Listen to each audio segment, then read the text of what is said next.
días, buenos días, señores, ¿cómo les va? Buenos días, Inge. Buenos días, ingeniero. Buenos días, Inge. ¿Cómo les va? Buenos días, Inge. Buenos días, Inge. ¿Cómo vas? A ver, les dejé un problema y le mandé a la Caterina la solución. Es un problema de repaso de mecánica racional. Y les mandé los problemas también, como problemas obligatorios, 10 problemas, ¿no? De repaso. Bien. Veamos cuántos están aquí.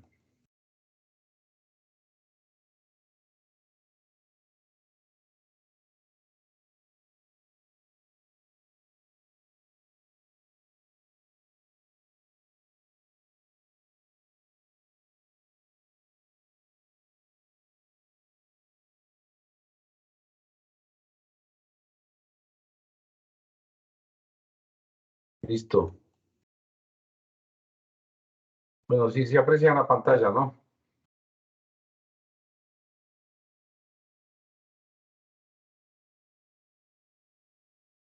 Sí. Buenos días, Inge. Sí, se puede ver un pizarrón. Se puede ver un pizarrón, ¿cómo es eso? Obvio que está el pizarrón ahí. Quiero que vean pues, el contenido que, o sea, que tenga cierta nitidez ahí. Bueno, ya vamos a ver. Bien, entonces ahora comenzamos ya formalmente las clases de mecánica de materiales. Una introducción les había dado la clase anterior. Esta primera parte de mecánica de materiales, llamada también resistencia de materiales, que es el nombre más apropiado. Igualmente, como les decía, no sé por qué cambian los nombres, por qué cambian los contenidos. ¿Quién hará esas cosas? No lo sé. En todo caso, yo no he participado ahí. Pero bueno, esta es una ciencia fundamental, básica dentro de la ingeniería. Dentro de las cátedras de la ingeniería mecánica, esta es la columna vertebral, que nace con la física, continúa con la mecánica racional, luego la mecánica de materiales, que es la actual, y luego ya va al diseño propiamente dicho, diseño de máquinas, diseño de estructuras, es decir, es la base de la formación del ingeniero mecánico. Esto es importante. Y obviamente todos los conocimientos van concatenados, van vinculados. Así que los conocimientos de la física se aplican en la mecánica racional y los de la mecánica racional en la mecánica del cuerpo deformable, que es esta, o resistencia de materiales, y así sucesivamente. Ahora nosotros vamos a abordar, como hemos indicado, el comportamiento de los elementos, de los sistemas, de las máquinas, de las estructuras, bajo un criterio absolutamente ya real, que es que todo cuerpo es deformable, ¿sí? A pesar que manejamos ciertas definiciones en términos aproximados, porque la mecánica de materiales es una ciencia aproximada, también les había indicado, no es exacta, se inducen errores y que son errores aceptables. Un error de menos al 5% es aceptable, así como se maneja la ingeniería en general. La ingeniería estoy hablando. Entonces estas aproximaciones que se realizan en esta ciencia son aproximaciones, como les digo, que incluyen o inducen errores menores al 5%. Bien. En la primera parte lo que nosotros vamos a ver es el comportamiento precisamente de estos sistemas en base a lo fundamental. ¿Qué es lo fundamental? Los estados de carga, los tipos de carga, los tipos de fuerza que existen. Y en base a estos tipos de fuerza y a los efectos que generan, nosotros los analizamos en detalle, los analizamos ya bajo el criterio de sistemas deformables, ¿sí? Es decir, toda fuerza genera una deformación. Deformación que es considerada, que es evaluada, que es determinada, y que en algunos casos nos sirve para calcular sistemas, nos sirve para calcular estructuras indeterminadas. ¿Cuáles son las estructuras indeterminadas? Aquellas de donde el número de incógnitas, llamémoslo así, es mayor al número de condiciones o ecuaciones de equilibrio, ¿sí? Entonces, lo que suele decirse, los estudiantes suelen decir, me faltan datos para calcular la estructura. Entonces, precisamente esos datos que faltan son extraídos, son obtenidos de condiciones ya de deformación, ¿sí? Que pueden decirse que son conocidas. Entonces, de ahí salen precisamente estas condiciones, salen estas ecuaciones adicionales, ¿sí? De las condiciones de deformación, llamadas también condiciones de compatibilidad. Entonces, ahí salen las ecuaciones de las condiciones de compatibilidad de deformación, salen las ecuaciones adicionales que me permiten calcular ya todas las incógnitas, me permiten levantar la indeterminación, y con eso el primer objetivo directo es realizar los diagramas de carga de los sistemas, de los subsistemas, de los elementos. Entonces, la información en donde se refleja todo el comportamiento de una estructura está en los diagramas de carga. ¿Sí? Ahí sé qué puntos están más cargados que otros, cuáles son los puntos más sensibles, los puntos más críticos, las secciones críticas, etcétera, etcétera. Entonces, eso es lo que nosotros vamos a ver, vamos a analizar para cada uno de los casos que se van determinando. Por lo tanto, nosotros ya no nos quedamos en la determinación de las fuerzas, sino ya entramos ya a fuerzas más pequeñas, llamémosle así para ser más ilustrativo, ¿sí?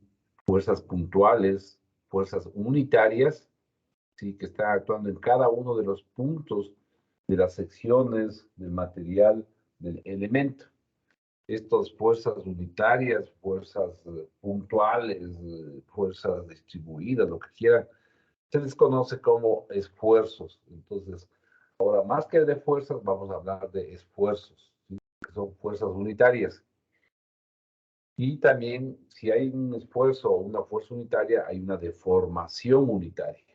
Entonces, esa es la manera ya más general de abordar un problema de ingeniería cuando hablamos de esfuerzos y de deformaciones unitarias. Importantísimo.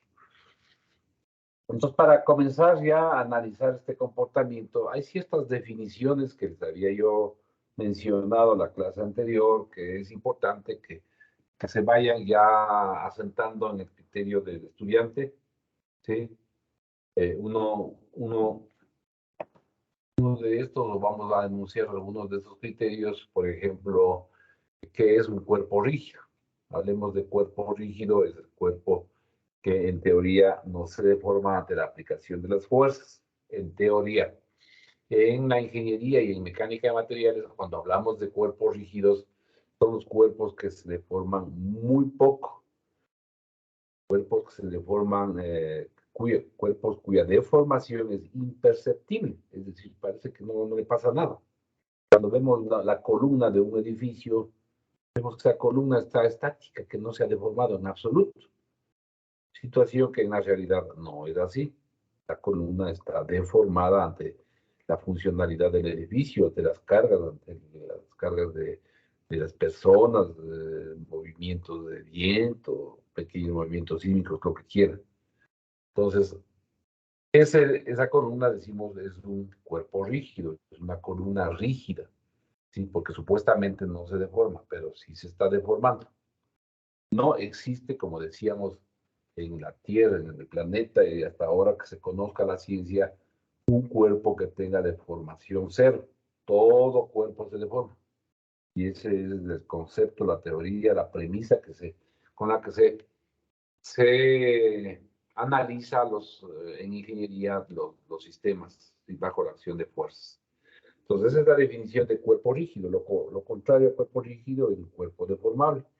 ¿Cuál va a ser un cuerpo deformable? Aquel cuerpo que de la acción de las cargas o fuerzas internas o externas, su deformación es apreciable, su deformación es grande. Yo puedo ver que se está deformando, ¿sí?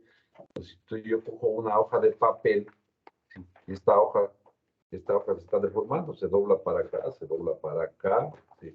Entonces, este es un cuerpo deformable, es un cuerpo que, en otras palabras, diría yo, le podría definir que no tiene rigidez, ¿sí?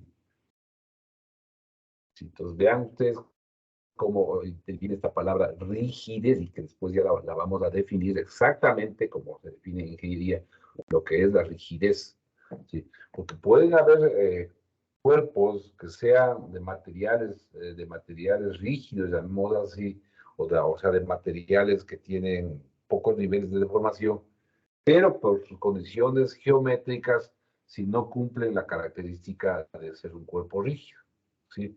Por ejemplo, un alambre largo, de un diámetro muy pequeño, eso ustedes fácilmente le doblan, no es rígido, ¿sí?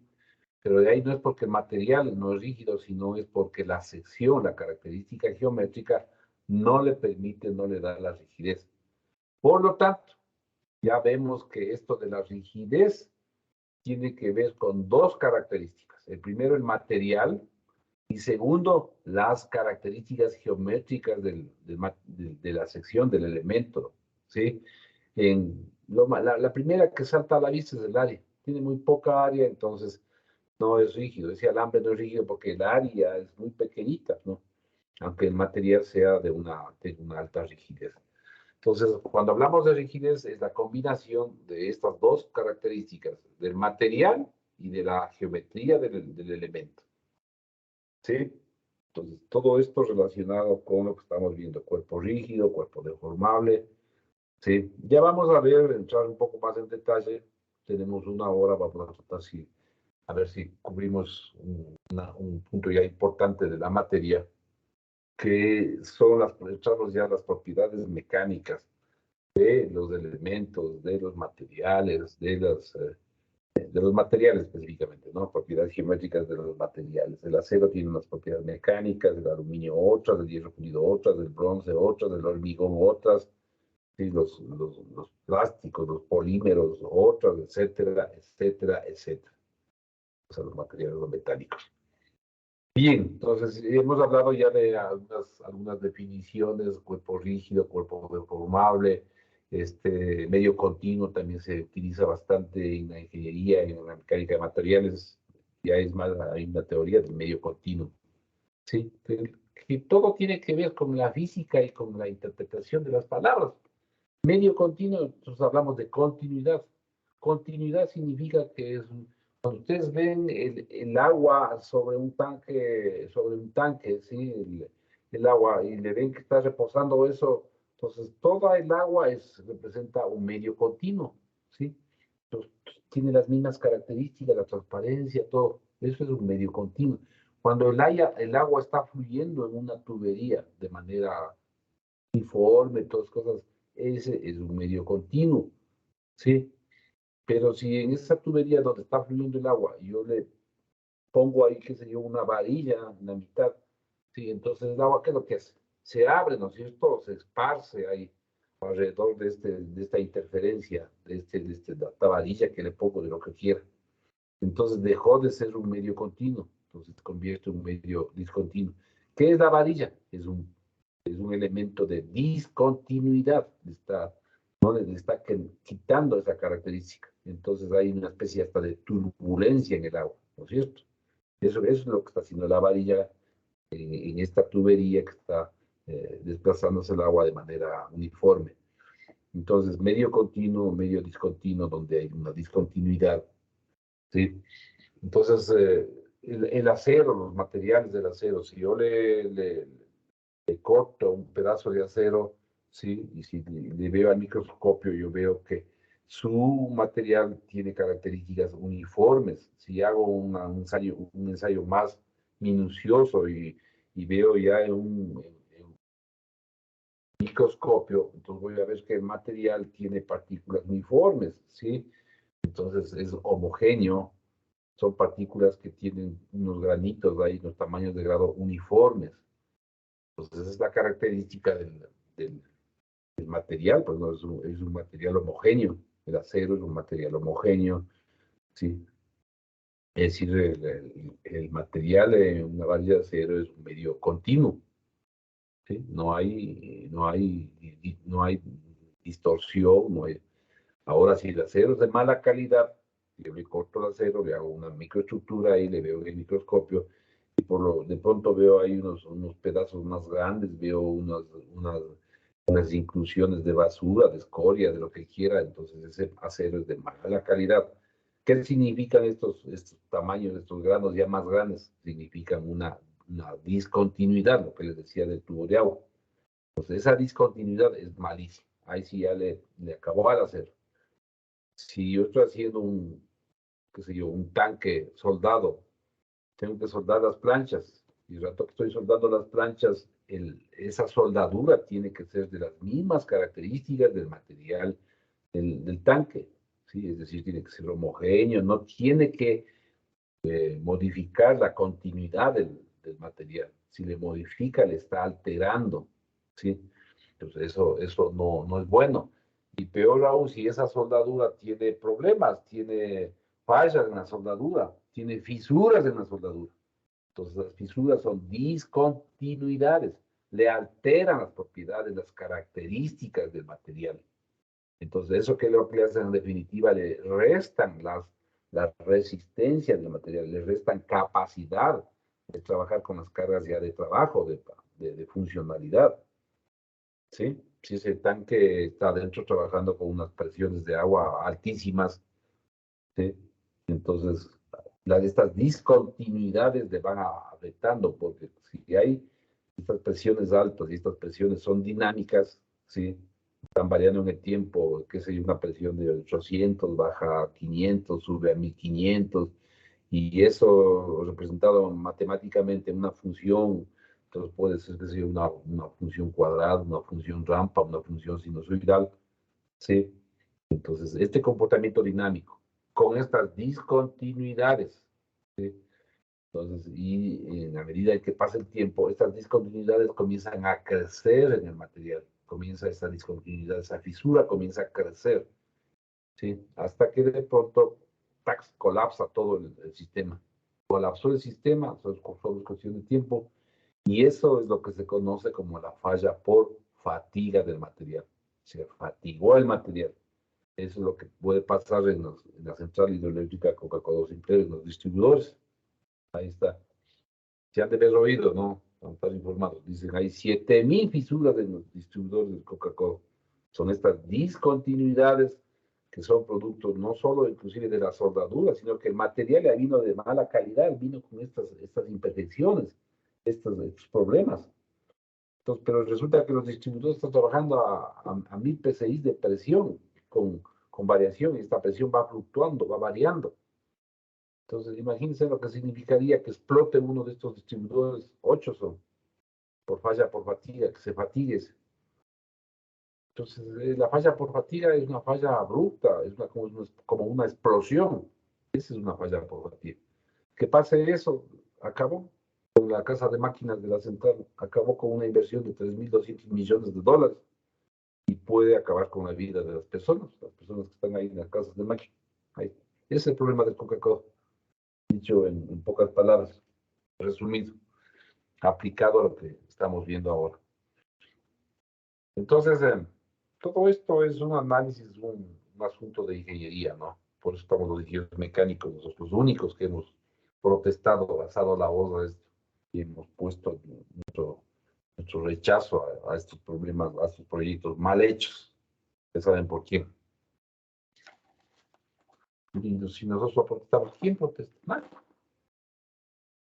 La universidad que debería protestar, los calladitos están ahí, los que sabemos. No, nadie nos dice nada. Colegio sí. Nosotros desde hace 5 años estamos en esto. Pero bueno, conceptos, criterios fundamentales que a lo largo de la materia y de la carrera de ingeniería ustedes siempre van a manejar eso. Eso siempre se va a manejar. ¿Qué más? Equilibrio, condiciones de equilibrio. Un sistema siempre tiene que estar en equilibrio. También viene un poco del comportamiento del ser humano, ¿no? Sí. Entonces, dice, tienes que estar en equilibrio siempre. Tu vida tiene que estar equilibrada. ¿Sí? ¿Qué significa eso? Que tú puedas mantener las condiciones siempre estables. ¿Sí? Todo esté sin alteración. Lo mismo pasa en las estructuras. Toda estructura tiene que estar en equilibrio. ¿Sí? Entonces, ya desde el punto de vista físico, las condiciones de equilibrio son ciertos cumplimientos que deben tener en cuanto al comportamiento de las fuerzas, ¿sí? Entonces, para eso se ve en mecánica racional. Una condición de equilibrio tiene que ver con las famosas condiciones de fuerzas. Sumatorio de fuerzas tiene que ser igual a cero. De todas las fuerzas que se puedan dar fuerzas, o una manera de ver la fuerza también es un momento, ¿no? Un par de fuerzas, un momento. Entonces, sumatorio de momentos también tiene que ser igual a cero. Entonces, cuando hacemos que se cumplan estas condiciones en una estructura, esa estructura va a estar en equilibrio. Podemos ver que hay algunos tipos de equilibrio, ¿no? Porque no solo queda ahí. Hay unas condiciones de equilibrio estable, otras condiciones de equilibrio indiferente y otras condiciones de equilibrio inestable. Está en equilibrio, pero está inestable. ¿Sí? Entonces, son condiciones también que se verán del comportamiento de los elementos, de los cuerpos, de los sistemas. Bien. Bueno, entonces vamos a entrar a la pizarra y vamos a comenzar con esto de la definición de esfuerzo. Para esto tomamos la primera estado de carga que nosotros vamos a ver, que es el estado de carga axial o uniaxial. Se llama estado de tracción o de compresión. Ese es el primer estado de carga que nosotros vamos a ver, y en donde vamos nuevamente, y vamos a lo largo del curso, vamos a estar manejando estos criterios, estas definiciones que yo les he dado.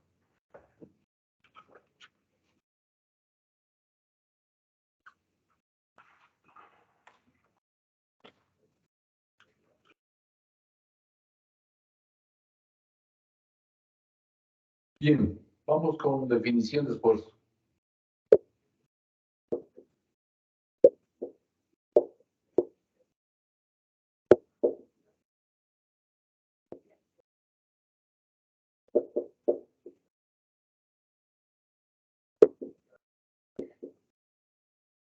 ¿Sí? Definición de esfuerzo en ingeniería. Tomamos el primer estado de carga.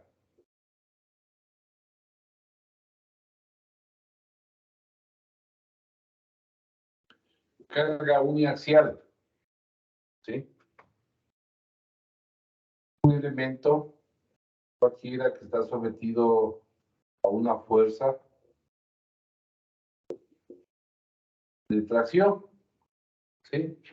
Entonces, cargas uniaxiales son dos. Puede ser que esté trabajando a tracción, o puede ser que trabaje a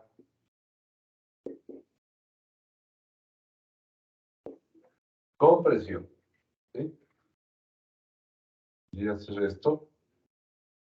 Y le cambio de sentido a la carga, y esta es una carga de compresión.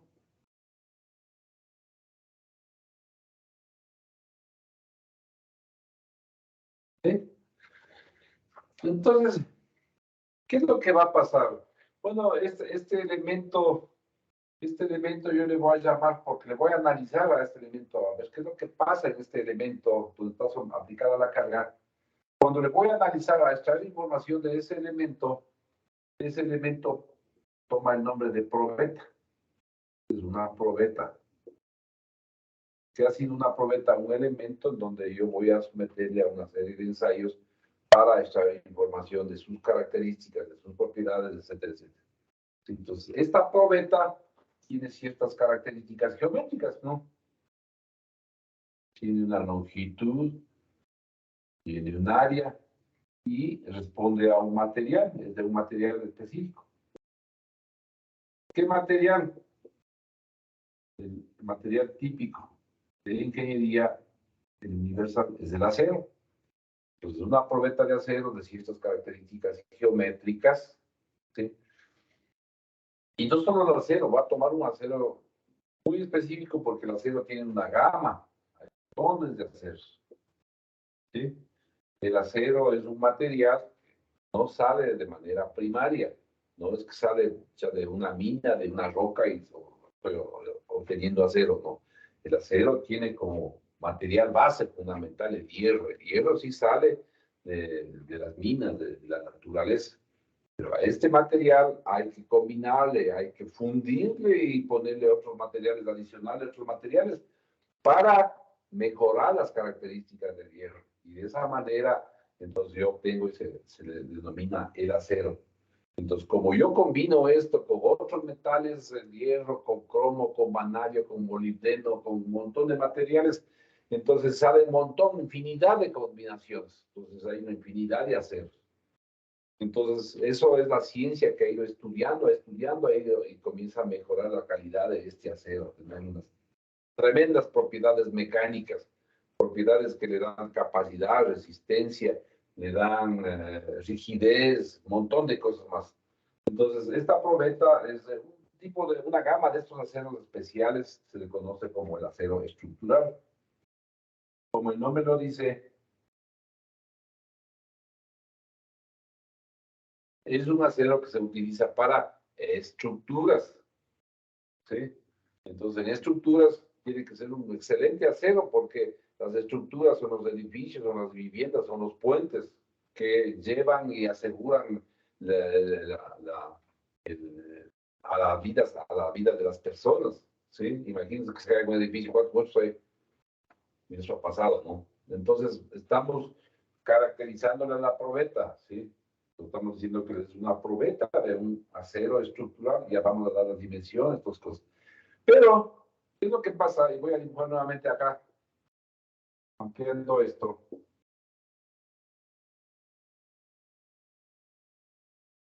¿Qué es lo que pasa cuando yo le aplico esta fuerza? Yéndonos al aspecto netamente físico del problema, la fuerza de lo que veo está aplicada en este punto A. ¿Sí? En ese punto está ahí.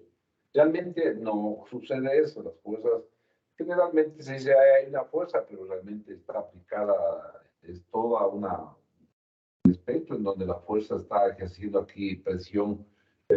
Hablemos de la, está así, extracción, ¿no? Está aplicada en este punto, ¿sí? Entonces, yo le saco ese punto de aquí, el punto A, y la fuerza está, esta fuerza grandota aplicada aquí. El punto A le estoy dibujando con un cuadradito aquí, ¿sí?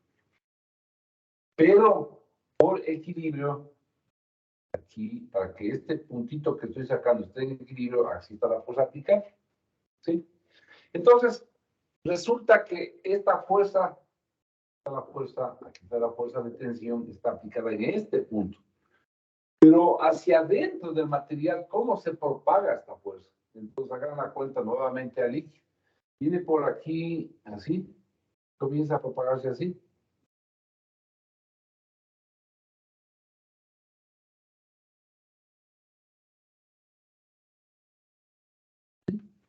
Así se propaga. Y de aquí sí ya adquiere características uniformes, se desplaza de manera uniforme.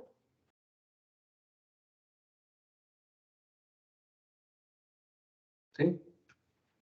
Y llega al otro punto, acá, nuevamente ocurre exactamente lo mismo.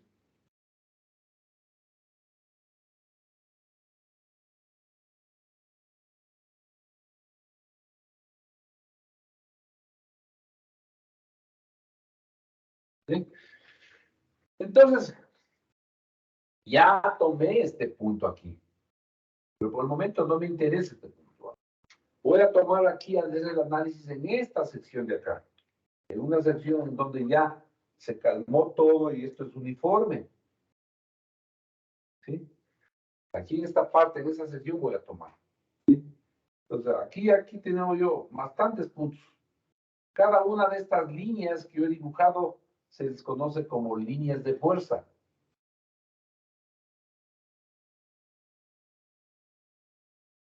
porque es así como se está transmitiendo la fuerza sobre la probeta. Líneas de fuerza. Tomo otro punto aquí cualquiera, un punto B. Este sí ya va a estar más estable. No va a estar aquí como está todita la fuerza cargada ahí. No, este ya está aplicado con una fuerza que le voy a llamar FI. O FU, ya no. Fuerza unitaria.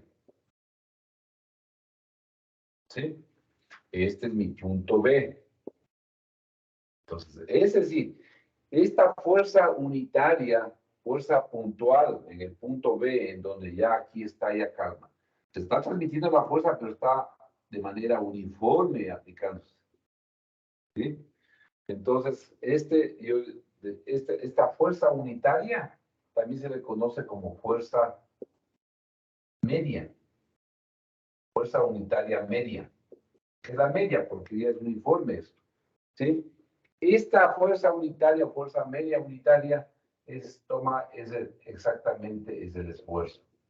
El esfuerzo en ingeniería. ¿Sí? Y que se le denota con la letra sigma, letra griega sigma. Ese es el esfuerzo. Entonces, ¿qué ha sido el esfuerzo? El esfuerzo es la fuerza unitaria en condiciones ya estables porque ya aquí, si yo hago el dibujo de la distribución de esfuerzos, ahí los esfuerzos son igualitos todos. Uniformes.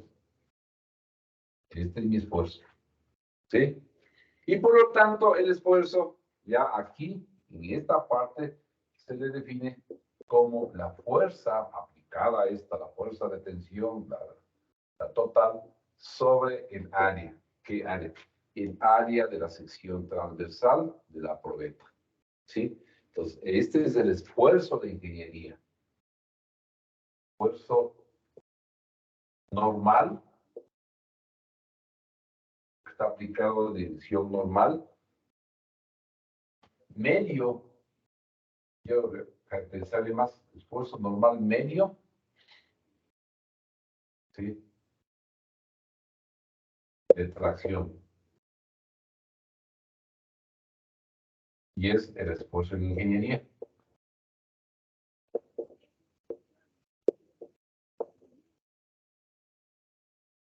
Por eso aquí también le puedo poner yo un esfuerzo sigma T, indicando que se trata de un esfuerzo de tracción. ¿Sí? Si yo tomo acá un punto, cualquier punto puedo tomar. Este punto puedo poner aquí. ¿Sí? Este punto le llamo yo el punto C. Resulta que el punto C también está aplicándose aquí. De esta manera es el sigma C. ¿Sí? Este sigma C va a ser igual al sigma B, llamémosle aquí, que es el sigma T que le estoy poniendo yo aquí. ¿Sí? Es el sigma B multiplicado por un K. ¿Sí? No es el mismo, en donde obviamente K es mayor a 1. ¿Sí? Aquí no es ese esfuerzo medio. Aquí el esfuerzo es mucho mayor. Y si le pongo acá, ese K es muchísimo mayor. Entonces, aquí yo no puedo hacer el análisis porque les dije que esto no es real. En ingeniería no está la fuerza, no hay fuerzas aplicadas en un punto. ¿Sí? Pues por eso es que ni siquiera lo tomo en cuenta. Sí, aquí lo que estoy haciendo es que a toda la probeta le estoy traccionando. ¿Sí? Entonces, realmente está aplicada toda la fuerza aquí. Pero la ilustración gráfica es así. Entonces, aquí es donde me interesa. Aquí está ya el sistema, es en un medio continuo. ¿Sí ven? Los esfuerzos son uniformes. Y están los esfuerzos uniformes. ¿Sí? Y la definición simple, ¿a qué es igual este esfuerzo? A la fuerza, que vendría a ser la fuerza resultante de las fuerzas unitarias estas de acá. ¿Sí? A la fuerza sobre el área donde está aplicada la fuerza, que es el área de la sección transversal de la probeta. Entonces, esa es la definición del esfuerzo en ingeniería, por eso decimos esfuerzo en ingeniería. ¿Sí? Si quisiera yo definir ya esfuerzo como una magnitud tensorial, el esfuerzo es un tensor, entonces tendría que ponerle yo el esfuerzo es igual a la fuerza sobre un punto A y un delta A, ¿sí? Cuando el límite, ¿no? Cuando en el límite, cuando delta A o BA tiende a cero. ¿Sí?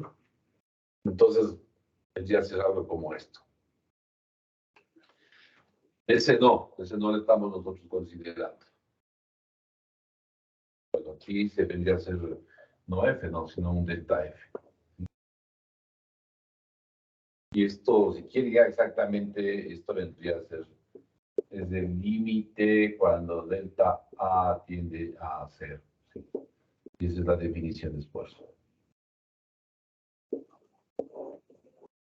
Ya.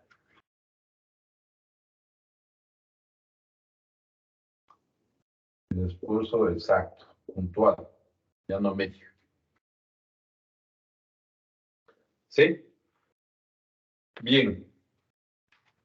¿Qué pasa con este famoso esfuerzo? Voy a borrar esto porque necesito espacio. ¿Qué pasa con este esfuerzo, con este comportamiento? Ya algo le dimos la clase anterior. Tengo la probeta con las dimensiones que ha indicado. ¿Sí? Y resulta que esta probeta se deforma. ¿Sí? Por lo que hemos indicado, no hay materia rígida. Se deforma y se está alargando.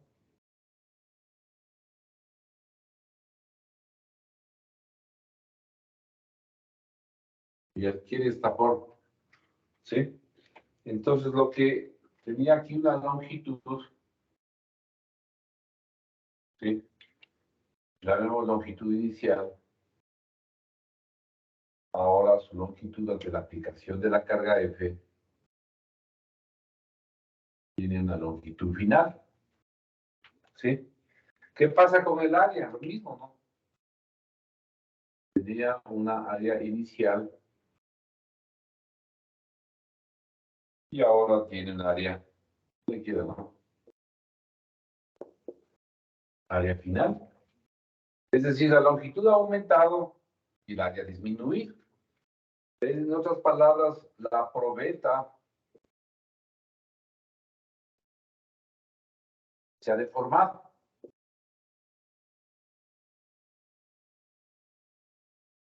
¿Cómo yo determino estas deformaciones? Bueno, este es el eje principal donde está aplicada la carga. Inicialmente le voy a llamar yo el eje longitudinal. Y este eje, el eje transversal, inicialmente. ¿Sí? Entonces, en el eje longitudinal, yo puedo decir que ha existido una deformación delta L que va a ser igual a la longitud final menos la longitud inicial. Y que obviamente esta es positiva porque ha aumentado, pues, porque la longitud final es mayor a la longitud inicial. ¿Sí? Esto en el eje longitudinal. Y en el eje transversal también ha habido una variación de área, que es el área final menos del área inicial, pero esta es negativa. ¿Sí? Vamos a trabajar con esta de aquí inicialmente, que es lo que me interesa porque ahí está aplicada la fuerza, la dirección de la fuerza.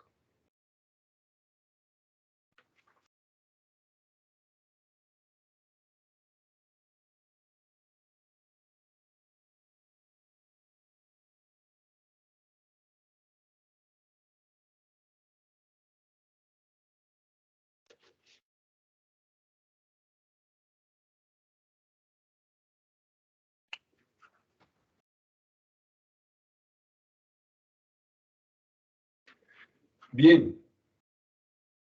Yo podría trabajar con delta L o con delta A, siempre y cuando haga referencia a esta fuerza F. ¿Sí? Es decir, yo quiero ver cómo se va a comportar esta probeta ante la acción de la fuerza F. Le voy a variar la fuerza, le voy a comenzar desde cero, le voy a seguir incrementando. Yo podría hacer una curva, un diagrama, fuerza versus delta L. ¿Sí? Y ves cómo se comporta esta probeta. Partiendo desde cero, voy ahí tomando puntos, tomando valores de deformación y les sigo ahí. Cada uno de esos puntos son mediciones que yo voy haciendo en la medida en que voy aumentando la fuerza F. Pero esta curva no me da información. Una información como para generalizar el comportamiento de esa probeta. Tengo que irme yo a análisis puntuales, a ver internamente qué es lo que está pasando, lo que dijimos acá, a ver qué pasa con los esfuerzos. Esos son los elementos ya internamente que están actuando. Entonces, lo que debo hacer aquí es una curva esfuerzo versus deformación unitaria. ¿Sí? Esta no es deformación unitaria, esta es una deformación global de toda la probeta lo que está pasando de aquí. ¿Sí? Entonces, con esto, ¿cómo saco con esta deformación global la deformación unitaria? Lo mismo que hice en el caso de la fuerza. Entonces, es de este delta L, perdón, la deformación unitaria esta va a ser igual al delta L sobre la longitud inicial.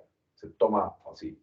También es una aproximación, no es exactamente. Entonces, esta sí es una deformación unitaria, que como ustedes ven, es más, va a ser adimensional. Es un número cualquiera, ¿sí? Entonces, esta deformación unitaria que está asociada directamente al esfuerzo normal de tracción, ¿sí? Se le designa con la letra epsilon. Entonces, ahí sí, yo puedo sacar una curva real esfuerzo versus deformación versus epsilon. Esfuerzo de tensión, deformación de tensión. Y esa es la curva de ingeniería. Esa es la curva general que me generaliza las características de la probeta, que me va a decir, así se está comportando la probeta ante la acción de los esfuerzos o de las fuerzas, que ustedes quieran.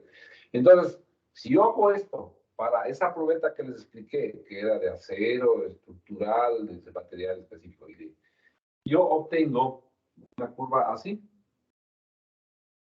¿Sí? Esa es la curva típica del acero estructural. Ya, directo les cojo y les dibujo. ¿Sí? Entonces, ¿qué veo aquí? Veo yo una primera zona, que es una zona totalmente lineal, de una relación proporcional entre el esfuerzo y la deformación. ¿Sí? Hasta llegar por acá a un límite, y luego poner sigma Y. ¿Sí? Y porque el sigma Y va a ser el límite de la zona 1. Acá hay una zona media de transición, media rara, ¿sí? Le voy a llamar esta zona 2, zona de transición, porque ahí está, sube, baja, algo pasa internamente en la microestructura del material, en las partículas, se acomoda, varía un poco, y de ahí viene ya un comportamiento no lineal,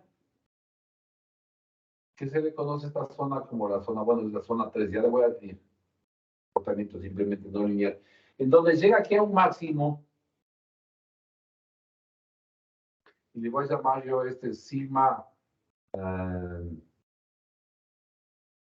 sigma UT, esfuerzo último de tracción. Y, porque a esta zona se le llama zona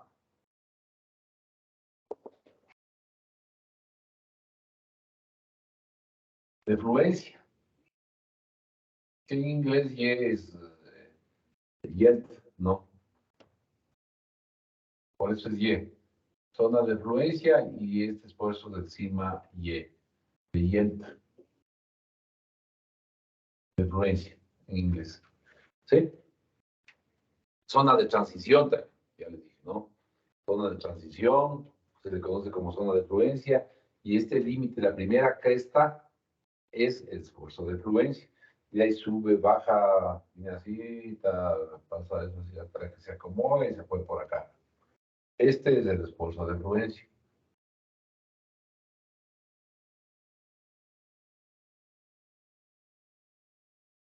Sigma Y. La primera zona, la zona 1, yo le puedo cargar a la probeta con la fuerza y de pronto, ¡pah!, le paro aquí y le descargo nuevamente. Y resulta que se regresa exactamente al punto inicial. ¿Sí? Como que a la probeta no le ha pasado absolutamente nada.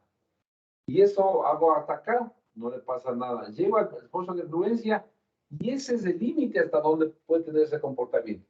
Si yo ya paso el esfuerzo de fluencia, sigo aplicando la carga, pasa estas cosas, y qué sé yo, le hago pasar ya a la zona 3, le descargo, ya no. Esa descarga viene así. Chut. Y quedó deformado con esta deformación permanente. La probeta. ¿Sí? Por eso, solo en la zona 1, en donde no ha pasado nada, cuando yo le descargo, sí, es lo que se conoce como la zona elástica, zona de comportamiento elástico.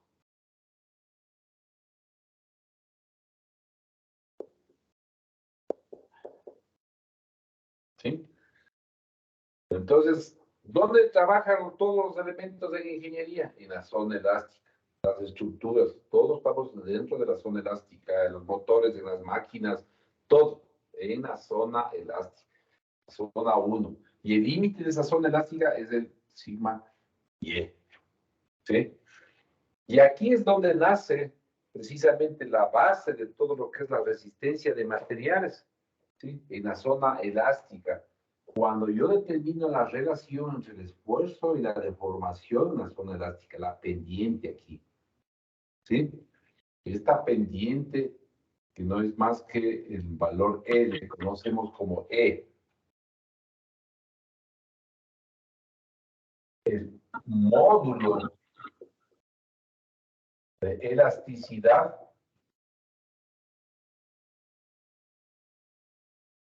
del material, o sea, de la probeta, o sea, del acero estructural, que no es más que la relación, como estamos diciendo, o la pendiente del esfuerzo a la deformación. ¿Sí? Esta es la base de toda la resistencia a materiales y se le conoce como la ley de Hooke.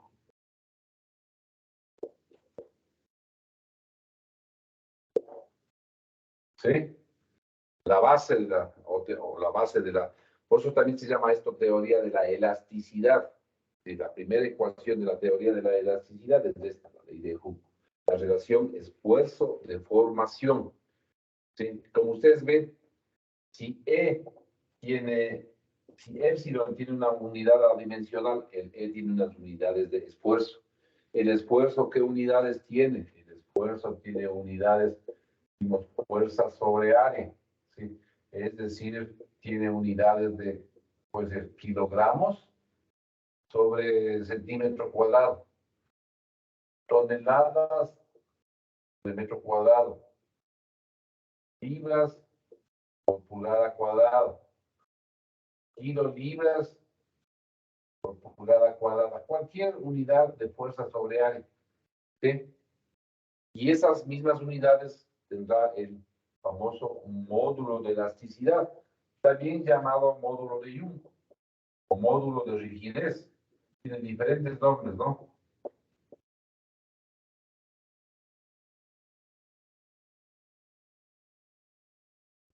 Módulo de rigidez, etc. ¿Sí?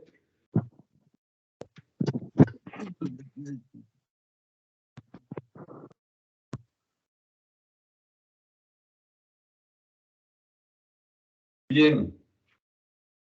Tengo que ir viendo.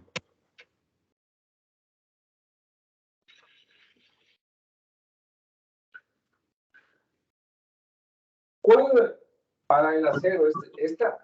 Este módulo de elasticidad ya comienzan a aparecer. Es una propiedad mecánica de los materiales y en particular del acero. El módulo de elasticidad, propiedad mecánica. Y además en el acero se le conoce como propiedad mecánica invariante. ¿Por qué se le pone eso de invariante? Porque todos los aceros, dijimos que hay toda una gama de aceros, pero se ha dado y se ha visto en las pruebas de laboratorio, en los ensayos, un montón de veces, que no va variando. Todos los aceros tienen el mismo módulo de elasticidad. Aceros de alta resistencia, de baja resistencia, aceros aliados al cromo, aceros inoxidables, todos tienen casi el mismo módulo de elasticidad. Yo digo el mismo porque ya dijimos que vamos a manejar aproximaciones. Sí, por eso es el módulo de elasticidad es una propiedad invariante en el acero. ¿Sí? ¿Cuánto vale este módulo de elasticidad? 2.1 por 10 a la sexta, vamos a ponerle nuestras unidades, kilogramos por centímetro cuadrado. ¿Sí?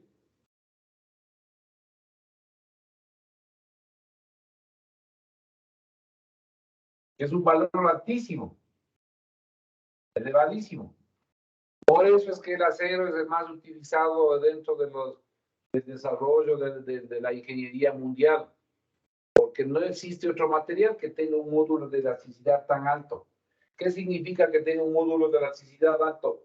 Que como la pendiente es grandísima, entonces ante tremendas cargas tengo pequeñísimas deformaciones. Las que les decía yo, las imperceptibles. Sí, aquí hay deformaciones, pero esas deformaciones son imperceptibles, son muy chiquititas. Si ustedes hacen después algún día el laboratorio, la práctica de tracción, esto, en el laboratorio y las sacan la curva y van a ver que este valor de deformaciones de la zona elástica son extremadamente pequeñas, muy chiquititas. Entonces, ¿qué significa que ante la aplicación de cargas tenga yo deformaciones pequeñas? Que ese material es súper rígido. El acero tiene una característica, por eso se llama también módulo de rigidez. Me da la rigidez del material. ¿Sí? Entonces, no existe un material. El aluminio tiene la tercera parte de esto. El hormigón, menos de la décima parte, etcétera, etcétera. Entonces, la rigidez del acero no es comparable con ningún material, por eso es el más utilizado. ¿Sí? Entonces, ya salió una primera propiedad. Cambiémosle de signo, ahora le vamos a llamar. Estos datos son resistencias de esfuerzo, son esfuerzos resistivos que me dan los límites hasta dónde va la zona elástica y hasta la zona test que ya le vamos a llamar de la zona plástica. Y ahora vamos a cambiar, vamos a ponerle SY a este y este SUT. Otras dos propiedades mecánicas, resistencia a la afluencia y resistencia última a la tensión. Resistencia a la afluencia, resistencia última a la tensión. Otras dos propiedades mecánicas. Y hay tres, una, dos, tres propiedades mecánicas que estamos sacando de esta curva. ¿Sí? Entonces nos falta definir y caracterizar la zona 3, que algo ya les dije. La zona 3 ya se da un comportamiento plástico. Se le conoce como zona plástica. ¿Sí? Pues aquí si llega hasta este punto y comienza inclusive a descender. En cualquiera de estos puntos yo le descargo y baja así. Ya se queda con esta tremenda deformación.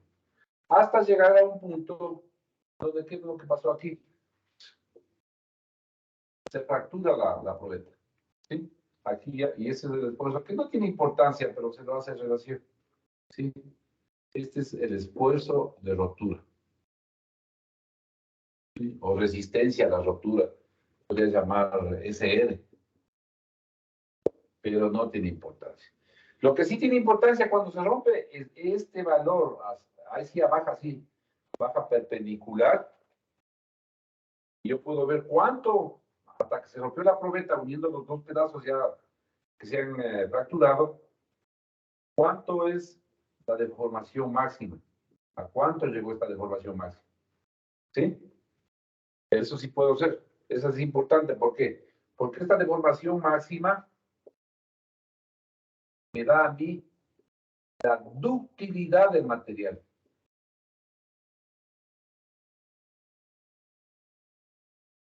Otra propiedad mecánica, la ductilidad, capacidad de deformarse hasta romperse. La ductilidad. Generalmente, la deformación unitaria, este de aquí, este epsilon, se multiplica por 100 y se lo establece como porcentual. ¿Sí? Pues dijimos que es un valor adimensional. ¿Sí? Entonces, al multiplicarle por 100 me da una deformación unitaria porcentual.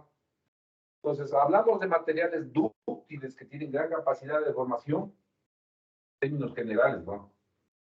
Dúctiles cuando la deformación esta máxima final es mayor, dúctiles, ¿no? Ya con el 12% ya se puede decir que un material es dúctil. ¿Sí? Hay aceros que llegan al 30, 40, 50%. Súper dúctiles. ¿Sí? Entonces esta curva es así, esta línea está acá. Sí, haciéndole ya en... Y cuando la deformación esta máxima es menor al 4%, y hay un tramo intermedio, ¿no? Es menor al 4%, se dice que los materiales son frágiles.